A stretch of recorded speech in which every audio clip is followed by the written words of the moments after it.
Hello, this is Matthew Miller from the ZDNet Smartphones and Cell Phones blog. Today I have a chance to play with the HTC Touch Diamond 2. So I just wanted to give you a quick little run through of the hardware and look at some of the software.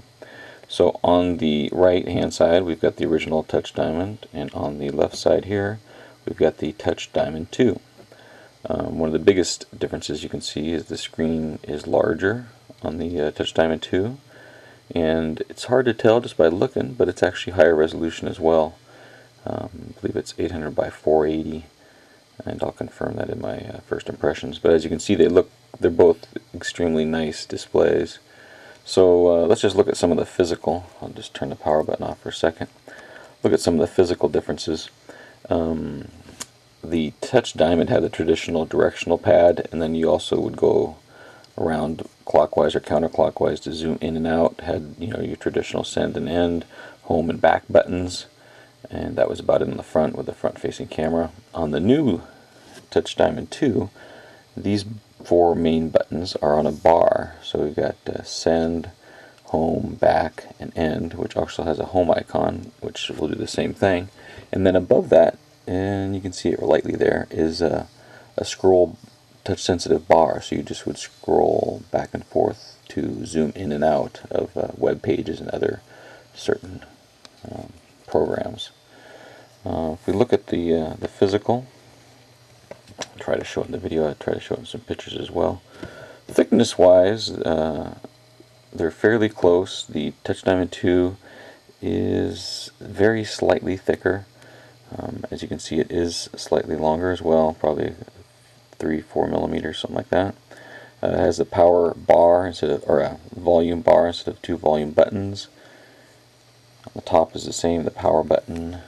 On the other side, we've got the stylus. Unfortunately, the stylus is no longer a magnetic stylus, which is a nice feature on the original Diamond. There's a speaker here on this on the Diamond 2.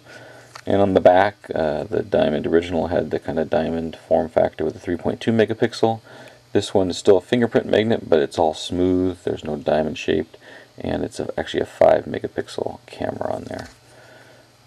Feels great in your hand still, extremely small, not as blown away by the smallness as this one was, but it's a nice device. Let me just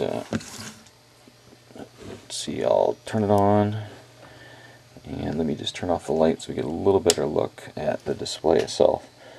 So as you can see here, I've got one of the backgrounds that come on there, which is pretty nice.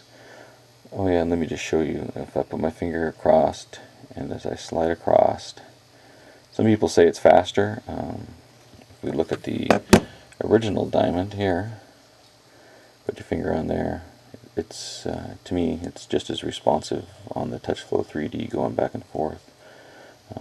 So maybe when you pause on some things, but it has some of the traditional ones, text messages, email, web browser, which is using Opera Mobile 9.5, which is nice to have the Opera Mobile on there.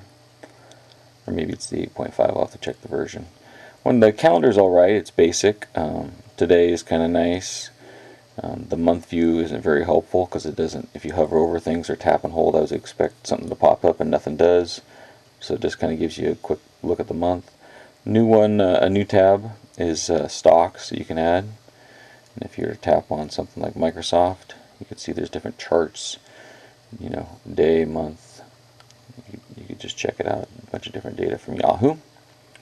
There's the camera, which is the same, pretty much photos and still pictures. The music player, the weather, the great weather application, which is more visual than anything else because it really doesn't give you a ton of data, but it's got some nice visuals, as you can see. And then we've got settings here, and as you can see, one nice thing about settings is customization of your tabs. So you can just grab an item, let's see, drag items to rearrange. So if I guess I go over here and you just pop it up and down, rearrange your tabs. You can hide tabs, like I never ever use stock, so I would just go ahead and turn that off and say done. Should rearrange them. It's going to relaunch it after I rearrange them. And this Diamond 2 also has more RAM and more ROM.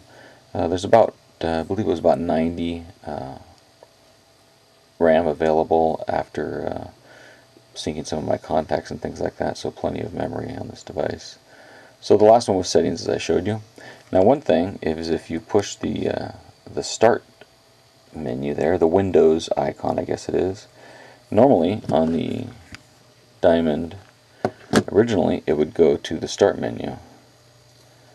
But now whenever you push start or you press the start Windows icon, it goes to this kind of icon, which used to be our Programs tab on the Touch Diamond.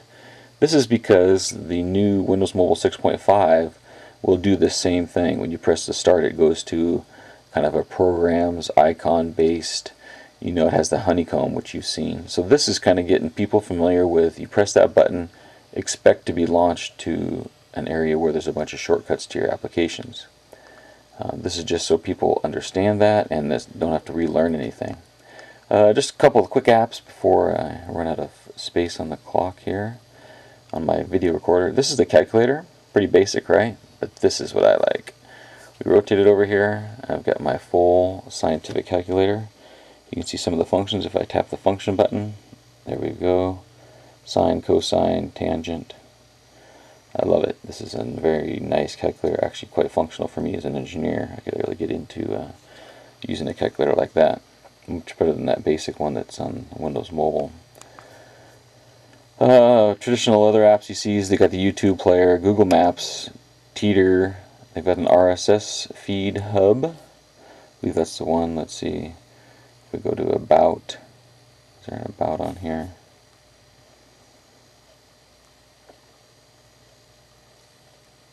Yeah, it's from Ilium Software. Nice application for getting your feeds, which you could also use to get podcasts and things to your device as well. Google Maps, YouTube, Settings, Home, People, Calendar. If we go to All Programs, you'll see there's the rest of the programs. It's got Excel Mobile, Word Mobile, an FM radio, File Explorer, Java application, like I said, Opera browser, and then I've loaded on there Pocket Twit and the Facebook, the new Windows Facebook. I'll go ahead and show you that real quick. Go back to my start. And there's my Facebook application. As you can see, it's that one that lets you also add videos or add photos, which is very cool. I like that. Okay, so that's a quick look at the HTC Touch Diamond 2. This is a European version, as you can see. Well, now I've got it connected via Wi-Fi, but it doesn't have the 3G support yet for the US on this model. There probably is a model coming because HTC is good about getting into all the carriers, so I'm sure we'll see that. Right now there's the big rumor of the T-Mobile getting the Touch Pro 2, and that's something that I'll be looking at. Even though this one is quite slim in the hand, I'm really a fan of hardware keyboards, so I'll probably go for that. So there we go, Touch Diamond 2, kind of a little comparison to the Touch Diamond from HTC.